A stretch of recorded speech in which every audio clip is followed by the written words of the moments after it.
Praise the lord. ఈరోజు దేవుని వాగ్దానము, మన దేశంలో మహిమ నివసించినట్లు ఆయన రక్షణ ఆయనకు భయపడు వారికి సమీపముగానున్నది. కీర్తనల గ్రంథము 85వ అధ్యాయము 9వ వచనము.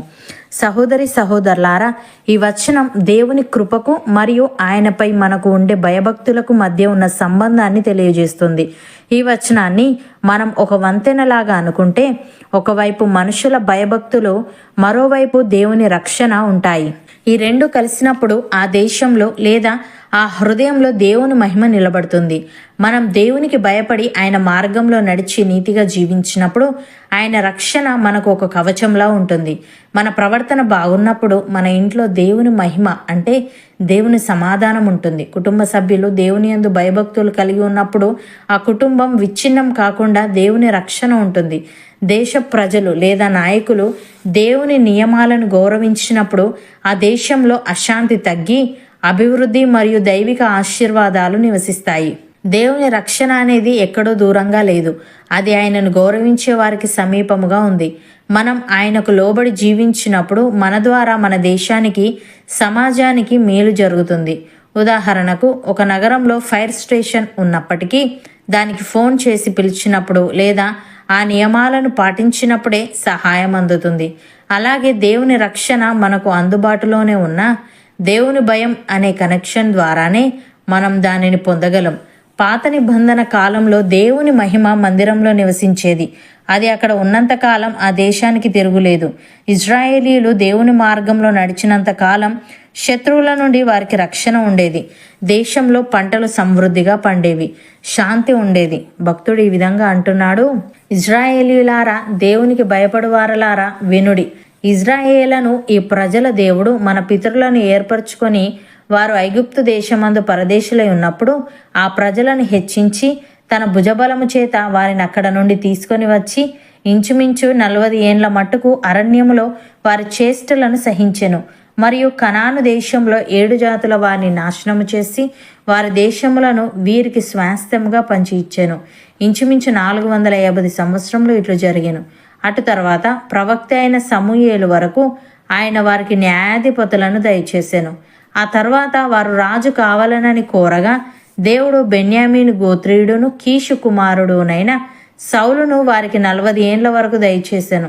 తర్వాత అతనిని తొలగించి దావీదును వారికి రాజుగా ఏర్పరచెను. మరియు ఆయన, నేను యెష్షై కుమారుడైన దావీదును కనుగొంటిని. అతడు నా ఇష్టానుసారుడైన మనుష్యుడు, అతడు నా ఉద్దేశములన్నీ నెరవేర్చునని చెప్పి అతనిని గూర్చి సాక్ష్యమిచ్చెను.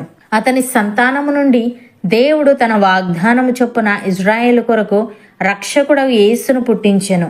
ఆయన రాకముందు యోహాను ఇజ్రాయేలు ప్రజలందరికీ మారుమనస్సు విషయమైన బాప్తిస్మము ప్రకటించెను.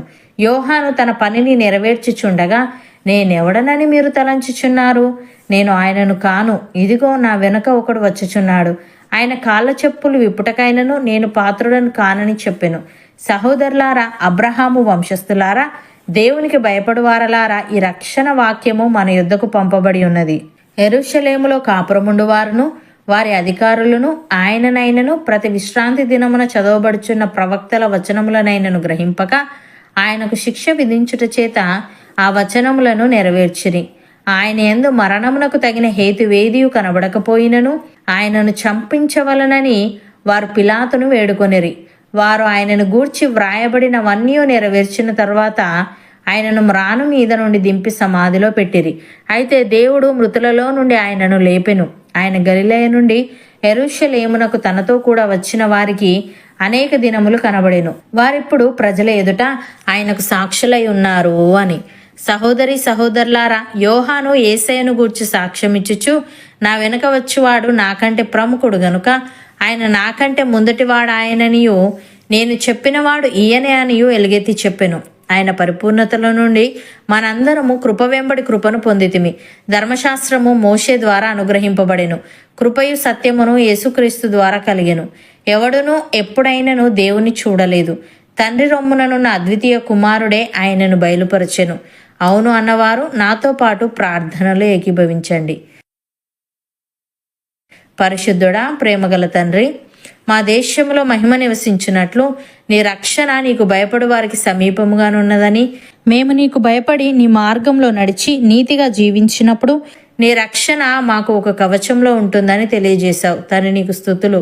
దేవా, నీ రక్షణ అనేది ఎక్కడో దూరంగా లేదు గనుక, అది నిన్ను గౌరవించే వారికి సమీపముగా ఉంది గనుక మేము నీకు లోబడి నీతిగా జీవిస్తూ మా దేశానికి సమాజానికి ఆశీర్వాదకరంగా ఉండుటకు సహాయము దయచేయమని, నీ రక్షణ మాకు అందుబాటులోనే ఉన్న నీ అందరి భయం అనే కనెక్షన్ ద్వారానే మేము దానిని పొందగలం గనుక మేము నీ అందు భయభక్తులు కలిగి నీవిచ్చే రక్షణను శాంతిని పొందుకొనుటకు కృప చూపమని, నీ పరిపూర్ణతలో నుండి మేమందరము కృప వెంబడి కృపను పొందుకునే భాగ్యము మాలో ప్రతి ఒక్కరికి నీవే అనుగ్రహించమని యేసుక్రీస్తు నామమున ప్రార్థిస్తున్నాము తండ్రి.